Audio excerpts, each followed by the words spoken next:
E ali há um questionamento a respeito daquela mulher, a questão dos judeus não se dar com o samaritano. E aqui rapidamente, depois a gente pode falar mais um pouco sobre isso, essa questão dessa intriga entre judeus e samaritanos. No ano 722, ou melhor, no ano 900 e alguma coisa, quando houve a divisão dos reis de Israel, tinha um Reino Unido, né? Era Saul, Davi e Salomão, os 3 primeiros reis de Israel.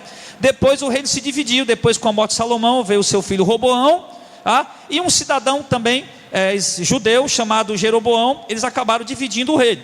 Aí veio o reino do norte, 10 cidades, cuja capital era Samaria, ficou sendo Samaria depois, que o pai do rei Acabe, chamado Onri, foi quem comprou aquela terra e ali colocou a capital do reino do norte para ser em Samaria.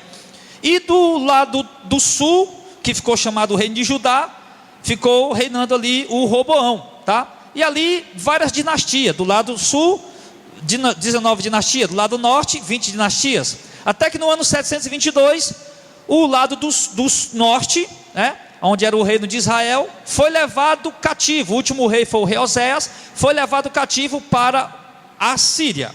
Chegou lá, Salmanassés, rei da Síria, está no livro de reis, de crônicas, tá? Você vai encontrar isso aí. Salmanassés, rei da Síria, vai, invade a cidade, Samaria, mata pessoas, leva o rei Oséias e o povo cativo para a Síria. Quando chega lá na Síria cativo, os assírios tinham estratégia. Eles pegavam o povo de outras nações, porque eles invadiam várias nações. Ele pega povo de Cuta, de Havana, de outras nações, e envia lá para povoar Israel, né? Para povoar ali aquela região do norte, aonde eles invadiram, tá? Que é chamado de Israel, na questão do reino, no reino dividido. E ali eles se estabelecem ali. Só que quando eles começam a cultuar os deuses deles, o Deus Todo-Poderoso se ira com aquilo e envia leões para matar o povo. E aí eles dizem: olha, o Deus, vão lá falar com o rei, e diz: olha, o rei tá irado lá, nós não estamos sabendo como cultuar aquele Deus. Ele vai e diz: pois pegue aí alguns sacerdotes aí desse Deus, leve para lá para ensinar vocês. Eles levam aqueles sacerdotes, chegam lá, os sacerdotes hebreus vão lá ensinar como é que cultua a Deus. E ali eles começam a ensinar como é que cultua a Deus. Ali Deus para de enviar os leões e tudo mais. Só que aquelas nações, eles estão ali adorando a Deus, mas ao mesmo tempo, em 2 Reis vai dizer, 1 Reis, 2 Reis vai mostrar para nós isso claramente, que eles continuam adorando os seus deuses. Continuam adorando os seus deuses. E o que é que acontece? Esse povo dessas nações, quando chegam lá em Israel, lá em Samaria, na região do reino do norte, o que é que acontece? Tinha um remanescente de judeus ali, e eles começam a se casar com esses estrangeiros. E ali no que eles começam a se casar com esses estrangeiros, eles começam a se misturar a raça. Eles deixam de ser judeus puros e legítimos. No ano 605, o rei Nabucodonosor invade Jerusalém, agora já a parte sul, reino de Judá, leva cativo para a Babilônia.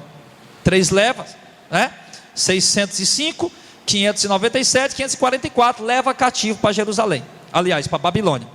Passados 70 anos, o rei Dario, agora o rei dos persas, o império assírio já foi destruído pelo império babilônio, o império babilônio já foi abatido pelo império persa e medo-persa, eram 2 impérios medo-persa que se fundiram.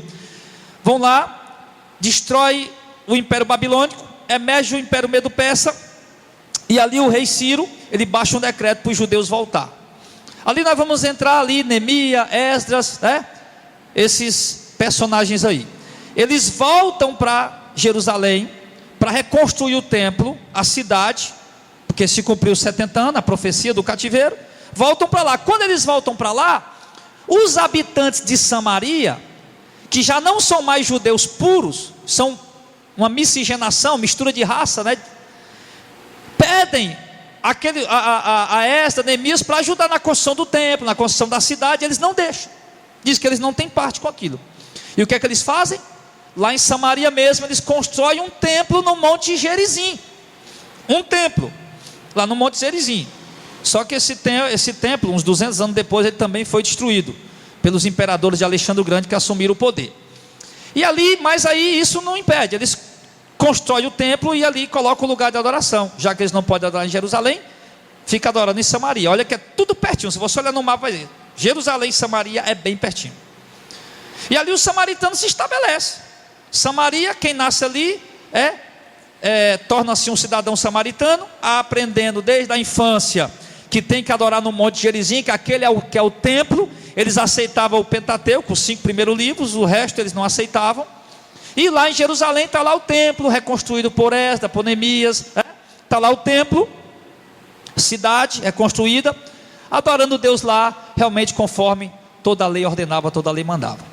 E aí aqueles foram crescendo naquela intriga. Os samaritanos ficaram com raiva porque os judeus não aceitaram eles a reconstruir o templo, fazer parte da religião, porque não eram mais puros. Ficaram lá adorando a Deus, no lugar deles, lá em Samaria, e os judeus lá em Jerusalém. E dali nisso, meu irmão, foi crescendo essa briga, essa guerra entre eles. Assim como hoje existe a guerra entre muçulmanos e cristãos. E por que existe a guerra entre muçulmanos e cristãos? A maioria de nós não sabe por quê. Por conta das cruzadas. As cruzadas que aconteceu no século XII, século XIII. Por conta das cruzadas, hoje os muçulmanos têm ódio dos cristãos, porque os cristãos, na época da guerra católica, apostólica romana, matava os muçulmanos. Matava, assassinava, fazia barbárie com os muçulmanos. E eles foram crescendo com isso no coração. Por isso que existe hoje essa briga, essa guerra entre muçulmanos e os cristãos, entre os judeus. Existe hoje. Por quê? Porque a geração futura sempre foi crescendo naquela mente, naquele entendimento. Foi o que aconteceu com o povo de Jerusalém, com os judeus e com o povo de Samaria. Já foram crescendo naquela mente, que eles eram inimigos, que lá eles eram um falso templo, era uma falsa adoração no Monte Gerizim. Já o povo de Samaria já dizia que não, que falsa adoração e falso templo era o de Jerusalém, e foi crescendo essa confusão.